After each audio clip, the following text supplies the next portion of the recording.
नमस्कार मित्रांनो, सुस्वागतम. घरोघरी मातीच्या चुली या मालिकेच्या आजच्या भागामध्ये जानकी आणि ऋषिकेश देवघरात असतात. तर ऋषिकेश जानकीला म्हणतो की जानकी, अगं नाना आता शुद्धीवर आलेले आहेच. मग तेच सांगते की त्यांना पायरीवरून नक्की कोणी ढकलले असतील आणि सत्य सर्वांच्या समोर शेवटी नानांच्या सांगण्यावरून येईलच. तेव्हा जानकी खूप खुश असते. तेव्हा जानकी म्हणते की अहो ऋषिकेश, आत्ताच कशाला, नाना आत्ताच शुद्धीवर आलेत आणि सर्वजण इतके खुश आहे आणि आत्ता हे सर्व करण्याची काय गरज आहे. अगोदर नानांना पूर्णपणे बरे होऊन द्या. हे खरं खोटं करण्याची इतकी लवकर काही घाई नाही. तेव्हा ऋषिकेश म्हणतो की अगं जानकी, गरज तर आहे. घरात हे जे काही सुरू आहे ते कुणामुळे सुरू आहे, हे सर्व कोण करतंय हे तर सर्वांच्या समोर यायलाच हवं. अगं जानकी, मी खूप वाट बघितली आणि आता तू निर्दोष आहे आणि हे सर्व ते ऐश्वर्याने केले हे सिद्ध तर व्हायलाच हवं. त्यानंतर जानकी ही नानांच्या रूम मध्ये येते आणि नानांजवळ येऊन बसते. नाना तर जानकीला बघून खूपच खुश होतात. तेव्हा जानकी खुश होऊन नानांना म्हणते की अहो नाना, तुम्ही शुद्धीवर आलात, खरंच आनंदाची गोष्ट आहे. खूप सर्वांना इतका आनंद झाला. फायनली तुम्ही शुद्धीत आलास नाना, आणि खरंच किती दिवसापासून आम्ही तुम्हाला शुद्धीत येण्याची वाट बघतोय. या दिवसाची आम्ही सर्वांनी खूप वाट बघितली होती. नाना, किती दिवस लावले तुम्ही शुद्धीत येण्यात? असं असतं का नाना? हो, जेव्हा तुम्ही शुद्धीत नव्हतात तेव्हा तुम्हाला काय होतं हे माहिती होतं का? मी तुमच्याजवळ येऊन बसायचे, तुमच्याशी भरपूर गप्पा मारायचे, माझं मन मोकळं करायचे आणि कधी कधी तर मला असं सुद्धा भास होत होता की तुम्ही मला रिस्पॉन्स सुद्धा देताय. आणि आता जो मला तेव्हा भास होता तो लवकरच सत्यात सुद्धा बदलला. खरंच हे बघून मला खूप आनंद होतो नाना, खरंच खूप बरं वाटतं. आणि काय हो नाना, मी असेच एकटे किती वेळ तुमच्याशी बोलत राहणार? तुम्हाला सुद्धा माझ्याशी बोलावे लागेल. खूप गप्पा मारायच्या, लवकर ठणठणी तुम्हाला बरं व्हायचं. तेव्हा मात्र नानांच्या डोळ्यामध्ये पाणी येते आणि जानकी म्हणते की नाना, असे डोळ्यामध्ये अश्रू नाही आणायचे. नाना फक्त डोळे भरून जानकीकडे पाहत असतात, कारण त्यांच्या काही क्रिया, हावभाव काही होत नसतात. फक्त खानाखुनीने हे सर्व काही त्यांना कळत असते. दुसऱ्याला मात्र त्यांना काही सांगता येत नाही, कारण बोलण्यासाठी आणि सर्व ते सांगण्यासाठी त्यांचं शरीर मात्र काही साथ देत नसतं. म्हणून नानांची परिस्थिती खूप अवघड असते. जानकी म्हणते की नाना, मी देवळात जाऊन आले आणि तुमच्यासाठी अंगारा घेऊन आणलाय. आणि नाना, तुम्हाला जोपर्यंत पूर्ण बरं नाही वाटत तोपर्यंत मी तुम्हाला हा अंगारा लावत राहणार. तेव्हा जानकी अंगाराला नमस्कार करून तो अंगारा नानांच्या कपाळी लावते. नानांच्या हावभावावरून जानकीला ओळखतं.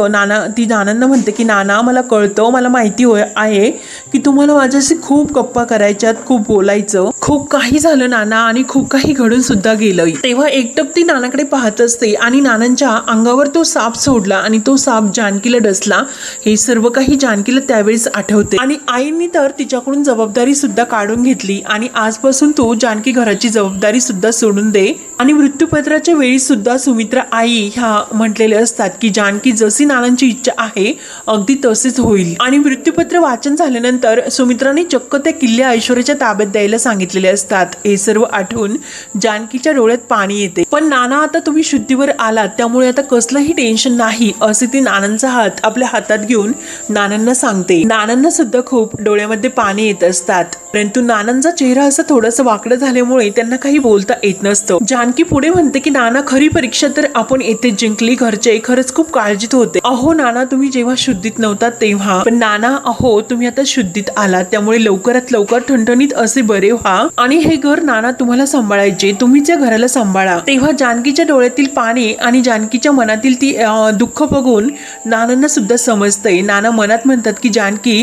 अगं तू माझ्यापासून काहीतरी लपवते हे मला कळतंय. अगं तू मला सांगत नाही, मला बोलता सुद्धा येत नाही, तरी सुद्धा माझ्याविषयीचे प्रयत्न, मला शुद्धीवर येण्यासाठी तू काय काय केले. आणि सुमित्रा सुद्धा म्हटले की मी शुद्धीवर यावं म्हणून तू खूप काही प्रयत्न केलेस, अगदी स्वतःच्या जीवाशी खेळून तू मला वाचवले, माझ्यासाठी तू व्रत केलंस. अगं एक मुलगी आपल्या वडिलांसाठी जे काही करते ना, अगदी सगळं काही तू केलंस. म्हणून नानांचा हात जानकीचा हातात हात घ्यायला थरथर कापवतो. नानांचा हात लगेच जानकी आपल्या हातात घेते आणि नाना, हो तुम्हाला मला माहिती आहे की माझ्याशी खूप बोलायचं म्हणून, पण नाना तुम्ही अजिबात काळजी करू नका, लवकरात लवकर तुम्ही बोलायला लागता, सगळं काही पूर्वीसारखं अगदी सुरळीत होईल, ते पण अगदी नॉर्मल जसे होते तसे. तेव्हा नाना जानकीकडे पाहत मनात म्हणतात की जानकी, अगं त्याच दिवसाची मी वाट पाहतोय. सुमित्राकडून मला सर्व काही कळलं. सुमित्रा तुमच्या दोघीवर संशय घेते, परंतु जे काही सत्य आहे त्याला लवकरात लवकर मी वाचा फोडेल. ज्या क्षणी मला बोलता येईन त्या क्षणाला मी सुमित्राला सांगेन की मला जिन्यावरून ढकलणारी जानकी नाही तर ऐश्वर्या आहे, तिनेच मला जिन्यावरून ढकलले होते. तेव्हा नानांची तळमळ जानकीला समजते. जानकी म्हणते की नाना अहो तुम्ही आता आराम करा, तुम्ही खरंच खूप ट्रेस घेताय. नाना मला कळतंय की तुम्हाला माझ्याशी खूप बोलायचं, पण आता मात्र ती वेळ नाही, त्यामुळे तुम्ही मनाला इतका ताण करून घेऊ नका. आरामाची तुम्हाला नाना खरंच खूप गरज आहे. मी इथेच तुमच्या जवळ थांबते आणि तुम्ही सुद्धा इथे जवळच आहात. आपण नंतर गप्पा करूयात, कारण तुम्हाला खूप त्रास होतो हे मला कळतंय. मी कुठे जाणार नाही. तेव्हा नाना काही जानकीचा हात सोडायला तयार नसतात. नानांना त्या ऐश्वर्याची भीती वाटत असते. तेव्हा जानकी म्हणते की नाना अहो मी आता परत जाते आणि लगेच तुम्हाला परत पाहण्यासाठी येते, तोपर्यंत तुम्ही आराम करा आणि थोडीशी झोप घ्या. म्हणून नानांना तो अंगारा लावून जानकी बाहेर जाते. त्यानंतर इकडे ऐश्वर्या मात्र सयाजीरावांना आपल्या घरी बोलावून घेते आणि बाहेर अंगणात त्या दोघांची गप्पा सुरू असतात. तर ऐश्वर्या इतकी घाबरलेली असते आणि ती सयाजीरावांना धक्क्याने म्हणत असते की सिद्ध तर होणारच की मी नानांना पायरीवरून ढकलले ते. तो नाना आता शुद्धीवर आलाय म्हणजे तो नक्की कुणाला सर्वांना सांगेलच. तेव्हा सयाजीराव म्हणतो अगं नाना शुद्धीवर आला हे तर तूच मला सांगितले, पण त्याला बोलता सुद्धा येत नाही हे सुद्धा तू मला सांगितले, तरी सुद्धा तू इतकी का घाबरतेस. तेव्हा ऐश्वर्या म्हणते की अहो पण डॅडा अहो बोलता येत नाही म्हणून काय झालं, हातवारे तर करून ते सांगू शकतात. असे डॉक्टरच म्हणाले की ते हातवारे काहीतरी खानाखुणावून सांगू शकतात, त्यामुळे नाना काही आता गप्प बसणार नाही. त्यांना मी ढकलले हे सर्वांसमोर शेवटी ते सांगत राहणार आणि त्यांनी सर्वांना सांगितल्यानंतर मी शेवटी काय करू, मी तर आता गप्प नाही बसू शकत. तेव्हा सयाजीच्या डोक्यामध्ये एक प्लॅन येतो. सयाजी म्हणतो की अगं त्या नाण्याला तर आपण कायमचं त्याचं तोंड बंद केलं तर. तेव्हा ऐश्वर्या म्हणते की पण कसे करायचे आपण हे सर्व. अहो आपण प्रयत्न तर केले, त्यांच्या रूम मध्ये साप सुद्धा सोडला तर काय झाले, ती जानकी मात्र मध्येच त्यांना वाचवायला आली. त्यामुळे डाडा ही सर्वांच्या नजरेत तर येतेच, त्यासाठी आपल्याला नक्की असं दुसरं काहीतरी करावे लागेल. तेव्हा सयाजी विचार करतो आणि वेगळं म्हणजे काय की एखादी अशी भीती घालायची आणि कायमचं त्याचं तोंड बंद करून ठेवायचं. तेव्हा ऐश्वर्या म्हणते की अहो डॅडा कसली भीती, त्या माणसाला कसलीच भीती नाही. अहो माझ्याबद्दल त्याला सर्व काही कळल्यानंतर तो लीडर बनून मला तर एक्सपोज करायला निघाला होता आणि म्हणूनच मी त्यांना पायरीवरून ढकलून दिले होते. नाही डॅडा अहो नाही, आपल्याला असं काहीतरी वेगळं करावं लागेल की ज्याने त्याला भीती वाटेल आणि ते घाबरतील आणि भीती वाटून ते माझं नाव नाही घेऊ शकणार. असं काहीतरी आपल्याला करावे लागेल. डॅडा विचार करा की नक्की असं काय करावं लागेल. तेव्हा ऐश्वर्याच्या जीवाची खूप घालमेल होते की नक्की आता काय करू शकते की नानांचं तोंड बंद होऊ शकतं. आणि तेवढ्यात ओवी ही समोर फुटबॉल खेळत असते आणि खेळता खेळता तिचा बॉल हा ऐश्वर्या समोर येतो. तेव्हा ओवी लगेच तिकडे बॉल घेण्यासाठी येत असते, तर ऐश्वर्या आणि सयाजीचे लक्ष जाते की ओवी इकडे येते, म्हणून ते लगेच बाजूला थोडंसं जातात आणि एका अंधारात जाऊन मागे लपतात. ओवी आपला बॉल घेते आणि परत खेळायला सुरुवात करते आणि ओवी गेल्याचे पाहून ऐश्वर्या आणि सयाजीराव पुन्हा आपल्या जागे येतात आणि ऐश्वर्या म्हणते की नशीब काही बोललो नाही आणि मला काय करू आणि आता काय करू नको हे सुचत नाही. जानकीची मुलगी मात्र येथे मस्त खेळते. ओवीकडे पाहून त्यांच्या मनामध्ये एक कल्पना येते आणि ते शांत असतात. तर ऐश्वर्याच्या जीवाची अगदी घालमेल होते आणि मध्ये आपल्या डॅडाला विचारते की अहो डॅडा तुम्ही इतके गप्प का, मी तुम्हाला काय विचारते याकडे लक्ष नाही का, अहो तुम्ही सुचवा की मी काय काय करू. तेव्हा सयाजीराव विचार करून म्हणतो की अगं मुली राजाचं जर मुस्काट बंद करायचं असेल पोपटासारखं त्याला आदळायला लागतं. तेव्हा ऐश्वर्या म्हणते की अहो डॅडा काय बोलतात, कोण पोपट आणि कोण राजा मला काही कळत नाही, नेमकं तुम्हाला काय बोलायचं ते स्पष्ट बोला, असे कोढ्यात मात्र बोलू नका. तेव्हा सयाजीराव म्हणतो की हो तुला कळेल, सर्व काही कळेल. माझ्या डोक्यात एक जंगी आयडिया आली. तेव्हा ऐश्वर्या म्हणते की काय, तर लगेच सयाजीराव खुणावून ओवीकडे नजर दाखवतो आणि त्यांची ओवीवर हा प्लॅन असतो. ओवीला किडनॅप करायचं आणि तिला बांधून ठेवून ती भीती नानांना दाखवायची, म्हणजे नाना हे कुणासमोर ऐश्वर्याचं नाव घेणार नाही, असे चांगलं त्यांना धमकावून ठेवायचं असं त्यांनी प्लॅन केलेलं असतो. त्यानंतर इकडे डॉक्टरांनी जे मेसेजवर नानांसाठी काही टिप्स दिलेले असतात त्या सर्व सारंग हा शर्वरी आणि सुमित्रा यांच्यासमोर वाचत असतो. ऋषिकेश आणि आजी सुद्धा तिथे असतात. तर सारंग वाचतो पुढच्या काही काळात नानांना मौनच हे राहून द्यावे आणि त्यांना चावण्यासाठी असे मऊस पदार्थ द्यावेत. सारंगला मात्र व्यवस्थित वाचता येत नाही, त्यांना तिखट आणि हे कमी मीठ असलेले पदार्थच खायला द्यावेत, जास्त तिखट पदार्थ त्यांना नकोय. तेव्हा शर्वरी म्हणते की नाना शुद्धीवर आले हेच आपल्यासाठी बरं झालं, तीच आपल्यासाठी खूप आनंदाची गोष्ट आहे. तेव्हा सारंग म्हणतो की हो. शर्वरी म्हणते की मग आता पुढचे काही दिवस आपल्या घरामध्ये मस्त अशी मुगाची खिचडी, भात, खूप जिऱ्याची फोडणी दिलेली पेज, गोडाचा शिरा हे सर्व पदार्थ होतील, हो की नाही आई? तेव्हा सुमित्राला हसू येते, तर सारंग म्हणतो कुणाचं काय आणि कुणाचं काय? सुमित्रा हसून म्हणते की हो ग, अगं होणार होणार, सर्व होणार आणि ते तुला सुद्धा मिळणार, हो की नाही? आणि सर्वजण अगदी खुश असतात. तेवढ्या तेथे जानकी खुश होऊन येते. तेव्हा सुमित्रा म्हणत असते की देवी आईच्या कृपेने हे शुद्धीवर आले, हे मात्र खूप छान झालं. तर जानकी म्हणते आई तुम्ही अगदी बरोबर बोललात. आणि जानकी सर्वांना प्रसाद देते. प्रसाद देऊन झाल्यानंतर जानकी सुमित्राला विचारते की आई अहो आपण देवीची ओटी भरूयात, तिच्याच कृपेने हे सर्व चमत्कार घडलेत आणि आपले नाना शुद्धीवर आले. तेव्हा शर्वरी म्हणते की अगं वहिनी, ह्यामध्ये तुझं सुद्धा खूप मोठं श्रेय आहे, कारण तू तर नानांसाठी निर्जली व्रत केलं आणि त्याचंच फळ आपल्याला हे भेटलं. सारंग म्हणतो की हो अगदी खरं आहे. जानकी कौशल म्हणते की वंश काही पण म्हणतात. तेव्हा आजी मात्र काही कमी नसते आणि तिला तर जानकीच्या कायम विरोधातच बोलायचं असतं. जानकीचं जे काही चांगलं तिला काही ऐकायला येतच नाही आणि देखवत सुद्धा नाही.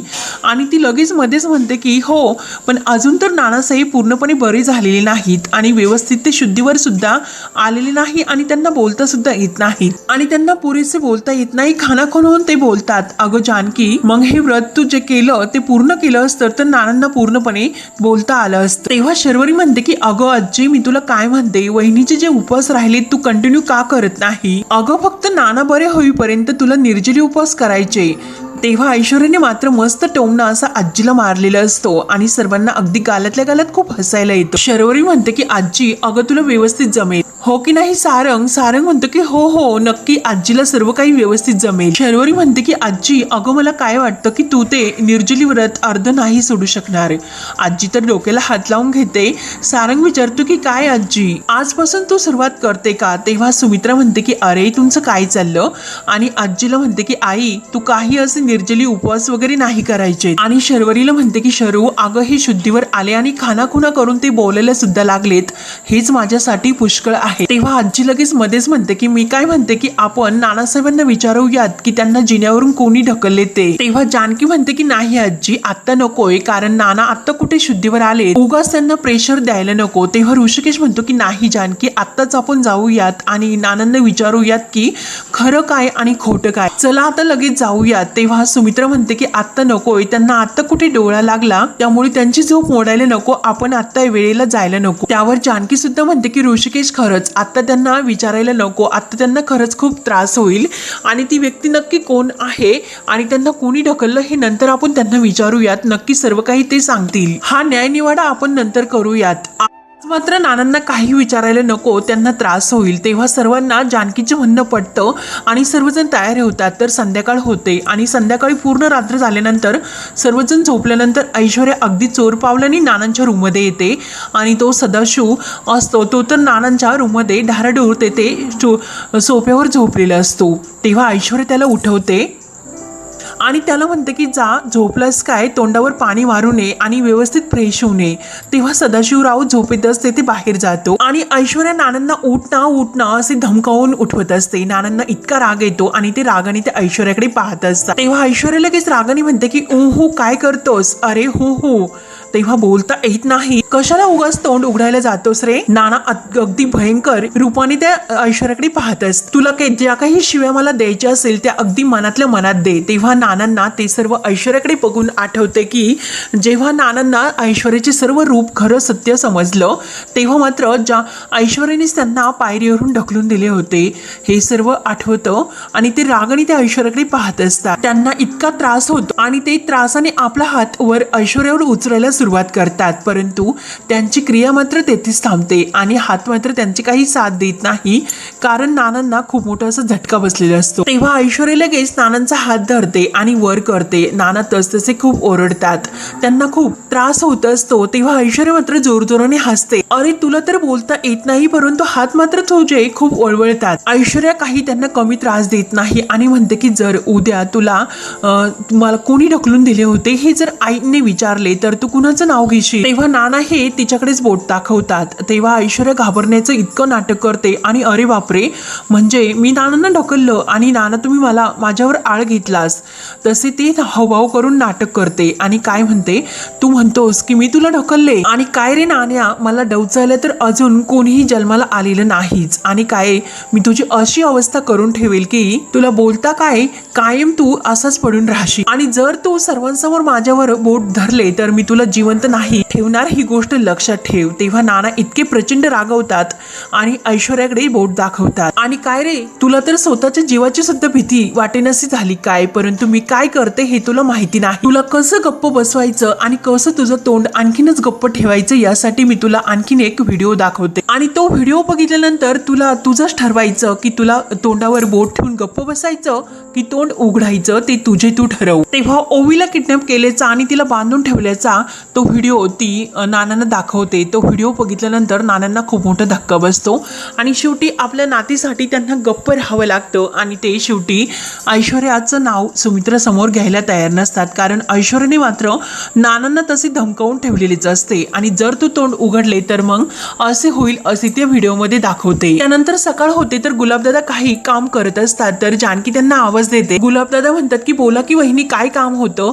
जानकी म्हणते की एक काम करताना की नानांसाठी मी जे निर्जली व्रत केलं होतं, अहो मी नानांसाठी एक व्रत केलं होतं आणि माझ्या तब्येतीमुळे आईंनी मी त्याला मध्येच सोडावे सांगायला सांगितले. तेव्हा गुलाबदादा म्हणतात की अहो तेव्हा तर तुमची तब्येत किती खराब झाली होती म्हणून आईंनी तुम्हाला ते व्रत मध्ये सोडून द्यायला सांगितले होते. तेव्हा जानकी म्हणते की हो, ते व्रत तर आईंनी सोडायला सांगितले होते पण नानांसाठी मी दुसरं व्रत केलं होतं. नाना शुद्धीवर आई येतील तेव्हा मी गावामध्ये 10 किलो मिठाई वाटणार आहे. तेव्हा गुलाबदादा म्हणतात की हो, देवी आईने तर तुमचं घरानं ऐकलं. तेव्हा जानकी म्हणते की अहो हातातील सर्व काम सोडून द्या आणि धावतच तुम्ही गावात मिठाई घेऊन या. पैसे आणि ती यादी गुलाबदादांच्या हातात द्यायला लागते. तोच तेथे ऐश्वर्या येते आणि ऐश्वर्या हिसक्याने ते कागद आणि ते सर्व पैसे आपल्या हातात घेत. तेव्हा जानकी विचारते की ऐश्वर्या हा कोणता प्रकार आहे, का असे वागतेस?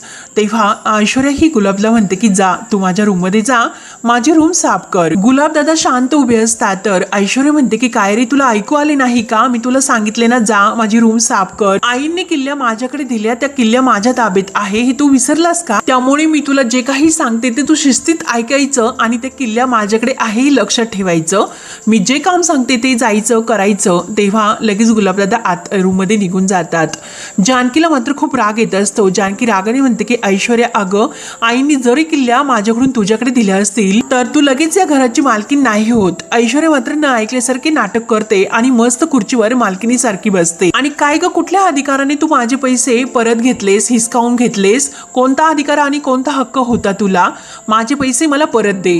तेव्हा ऐश्वर्या म्हणते की काय म्हणालीस तू? माझे पैसे आणि काय ग, हे 10,000 रुपये, 10,000 रुपये तुझे असतील, कधी कमावलेस तू? तेव्हा जानकी म्हणते की हे बघ, ते विचारणारी तू कोण लागते आणि कोणता हक्क आहे तुला? शिस्तीत ते पैसे परत कर.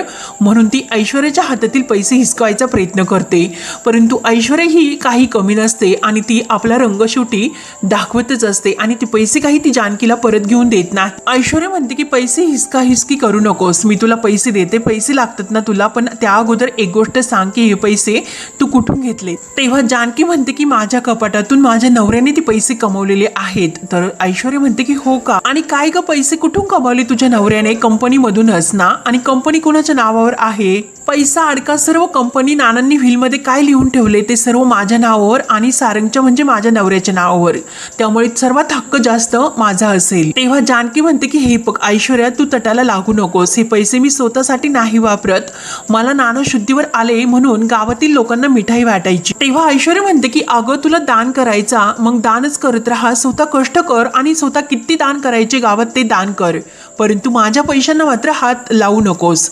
जानकी म्हणते की काय म्हणालीस? आणि तिचा हात धरून हिसकावते आणि या घरात तुझं काही नाही, तू फक्त जे काही मिळवलं ना ते खोटेपणा करून मिळवलेस आणि ते लवकरच तुला कळेल. फक्त नानांना शुद्धीवर येऊन दे की कोणाला काय मिळालं आणि कोणाला काय मिळणार आहे हे नाना शेवटी सर्वांसमोर सांगते. तुझ्या मनाचे हे खेळ आहे ना ते आता थांबव. तेव्हा ऐश्वर्या म्हणते की मग जेव्हा नाना शुद्धीवर येतील तेव्हा ते पैसे तू माझ्याकडे मागण्यासाठी ये, परंतु तोपर्यंत तुझ्या नवऱ्याला आणि तुला एक कवडी सुद्धा नाही मिळणार. त्या दोघींची चाललेला आरडाओरड आणि भांडण बघून सर्वजण बाहेर येतात. तर शर्वरी म्हणते तुमचे काय चालले, तर सुमित्रा म्हणते की अगं काय झालं, तुम्ही का भांडतात. तेव्हा ऐश्वर्या म्हणते की अहो आई, जानकी बहिणी तर पैसे दान करायला निघाल्या. तेव्हा जानकी पुढे येते आणि ऐश्वर्या तोंडाला येईन ते बोलू नकोस, आणि आईला सांगते की आई अहो मी देवळात नाना शुद्धीवर यावे यासाठी नवस केला होता. नानांना बरं वाटावं म्हणून मी 10 किलो मिठाई देवाला कबूल केली होती गावात वाटण्यासाठी, आणि तीच मिठाई आणण्यासाठी मी गुलाबदादांकडे हे 10,000 रुपये दिले होते,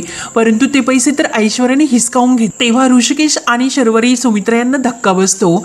ऋषिकेश म्हणतो की काय, तर ऐश्वर्या म्हणते की हो आई ते पैसे आमचे आहेत, हो की नाही सार. अहो नानांनी मृत्यूपत्रात असे लिहिलेले आहे की त्यांनी कंपनी, पैसा, अडका सर्व काही प्रॉपर्टी आमच्या नावावर केली, आणि जर तुम्हाला पैसा हवा असेल तर तुम्ही आमच्याकडून मागून घ्यायचा. तर ऋषिकेश म्हणतो की अच्छा, म्हणजे आता मी माझ्या भावाकडून आणि तुझ्याकडून पैसे मागायचेत का. अगं ऐश्वर्या तुझं डोकं ठिकाण्यावर आहे का. तेव्हा जानकी म्हणते की अहो तुम्ही अगोदर शांत राहा. तर ऋषिकेश इतका भडकतो आणि शांत राहायला तयार नसतो. तो जानकीला म्हणतो की बाद झालं, ऐश्वर्या एक एक थेरं काढते, आपण आता यांच्याकडून भीक मागायची का. आता पाणी मात्र डोक्यावरून जात आहे म्हणून ऋषिकेश खूप भडकतो, आणि ऋषिकेश लगेच म्हणतो की ऐश्वर्या मुकाट्याने ती पैसे जानकीला परत दे. तेव्हा ऐश्वर्या म्हणते की कसे दे, नानांनी जे लिहिलेलं आहे ते मी उगाच त्याचा मी अनादर नाही करू शकत, आणि तुम्हाला इतकीच नड आहे तर तू आमच्याकडून उसने पैसे घेता. तर लगेच हे ऐकून ऋषिकेश इतका भडकतो आणि बास कर ऐश्वर्या, पैसे उसने मागायला आम्ही काही तुला भिकारी वाटलो का. तेव्हा सारंगला सुद्धा ऐश्वर्याचा खूप राग येतो आणि ऋषिकेश तिला प्रत्युत्तर देतोच. तेव्हा सर्वांसमोर ऐश्वर्याची बोलती बंद होते. तेव्हा हा भाग येथे संपतो. पुढील भागामध्ये आजी ही जानकीला म्हणते काय ग जानकी, तू तर म्हटली होती की नानासाहेब शुद्धीवर आल्यानंतर आपण न्यायनिवाडा करूयात, मग कोणी ढकललेत नानांना. तेव्हा ऐश्वर्या ही धमकावतच नानांना अगोदर तिने धमकावून ठेवलेले असते आणि धमकावून नानांसमोर उभी राहते. नानांना विचारते की नाना तुम्हाला कोणी ढकलले ते सांगा, कारण नाना तरी ओवीसाठी हे बांधील असतात ना, त्यांना ओवीच्या जीवाची काळजी असते, म्हणून शेवटी ते ऐश्वर्याकडे अगोदर बोट दाखवतात. तर तोच जानकीला खूप आनंद होतो, कारण खरं काय हे शेवटी सर्वांसमोर आलेच, पण शेवटी ओवीच्या जीवासाठी ते जानकीकडे बोट करतात. त्यांचा नाईलाज असतो. आणि आता लगेच ऐश्वर्या ओरडते की म्हणजे नाना सुद्धा सांगतात की त्यांना जानकी बहिणीने ढकललं. तर ते ऐकून सर्वांना मात्र खूप मोठा धक्का बसतो. तेव्हा आता पुढे काय काय होत राहणार हे बघण्यासाठी आपल्या चॅनलला नक्की सबस्क्राईब करत राहा. धन्यवाद.